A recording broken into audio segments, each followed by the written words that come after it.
রাজ্যের প্রধান রেফারেল হাসপাতাল এজিএমসি এবং জিবিপিতে কর্মরত যে আউটসোর্সিং নামক এজেন্সি সুলভ স্যানিটেশন ফাউন্ডেশন, তাতে কর্মরত আমাদের 500-র উপরে যে সাফাই কর্মচারী আছেন, এখানে এরা গত 2 মাস ধরে, আজকে 3 মাস শেষের পথে, 2 মাসের বকেয়া বেতন এখনও পাননি। তারই প্রতিবাদ জানিয়ে আমরা আজকে এখানে অবস্থান। কতদিন ধরে আপনারা বকেয়া টাকা পাইতেছেন? আমরা অক্টোবরের বেতন এবং নভেম্বরের বেতন আজকে ডিসেম্বর শেষের পথে, ডিসেম্বর মাসের শেষের পথে আজ পর্যন্ত আমরা অক্টোবরের বেতনও পাইনি, নভেম্বরের বেতনও পাইনি। যে দায়িত্বে আছে ওনাকে কি জানিয়েছেন ব্যাপারটা? হ্যাঁ, এই বিষয়টা কথা বলেছে ওনারা। দিল্লিতে নাকি ওনাদের হেড অফিস, ওইখানে কথা বলছেন, কিন্তু কেউ সদুত্তর দিতে পারছেন না।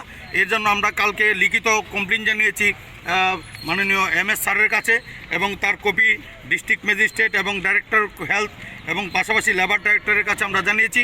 এবং আজকে আমরা সকালে মেল করেছি আমাদের কেন্দ্রীয় নেতৃত্ব, অখিল ভারতীয় সাফাই মজদুর সংঘের আমাদের মাননীয় চিফ পেট্রন কেন্দ্রীয় মন্ত্রী অর্জুন রাম মেঘওয়ালজিকে আমরা অলরেডি আজকে মেল করেছি। তো এই বিষয়টা আমরা একটা প্রতিহত চাইছি যে কিছুদিন পর পর এরকম ধোয়া তোলে যে ওরা সরকার থেকে বেতন পাচ্ছেন না, বিল পাচ্ছেন না, কিন্তু এই যে এগ্রিমেন্ট কি আছে সেটা নিয়ে আলোচনার জন্য, এবং আমাদের প্রতি মাসে মান্থলি ওয়েজেস অ্যাক্ট 1936-এর সেকশন 41 এবং সেকশন 21-এর সাবসেকশন ক্লজ 4 অনুসারে প্রতি মাসে যেন আমাদের বেতন মিটিয়ে দেওয়া হয়।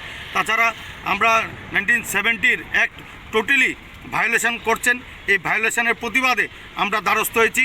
আমরা মাননীয় মুখ্যমন্ত্রীর গোচরে নিতে চাইছি, উনি যেন অত্যন্ত মানবিক দৃষ্টিভঙ্গিতে আমাদের এই বিষয়টা অবশ্যই দেখেন, এবং প্রতি মাসে যে বাইরের যে আউটসোর্সিং কোম্পানিগুলি আসছে, এর আগে আমরা দেখেছি যে আউটসোর্সিং কোম্পানিগুলি রাজ্যের বেকার যুবতীদের কাজের মধ্যে ঢুকিয়ে EPF-এর ঘোটালা করে চলে গেছে। স্টেট ব্যাংকের 1 কোটি টাকার ঘোটালা হয়েছে, যে বদরপুরের আউটসোর্সিং কোম্পানি, সেই এখানেও সেরকম হবে না।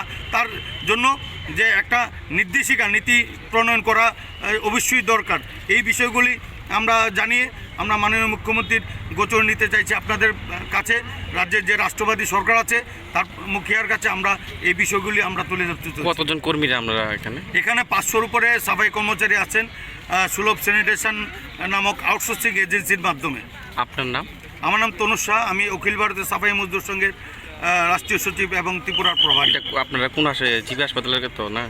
হ্যাঁ, আমরা এখানে ইউনিয়ন তরফ থেকে এসেছি আমি, আর এখানে সবাই যারা কর্মীরা আছেন সবাই এখানে আছেন, উপস্থিত আছেন 500-র উপরে। আমরা কিন্তু কাজের ব্যাঘাত ঘটাইনি। যারা কাজ থেকে সকাল শিফটে শেষ করেছে, বা যারা ওই 2টার সময় শিফটে যাবেন, তারাই এখানে উপস্থিত আছেন। আমরা কখনো কাজের ব্যাঘাত ঘটিয়ে আমরা এরকম কোনো আমরা আয়োজন করি না। আমরা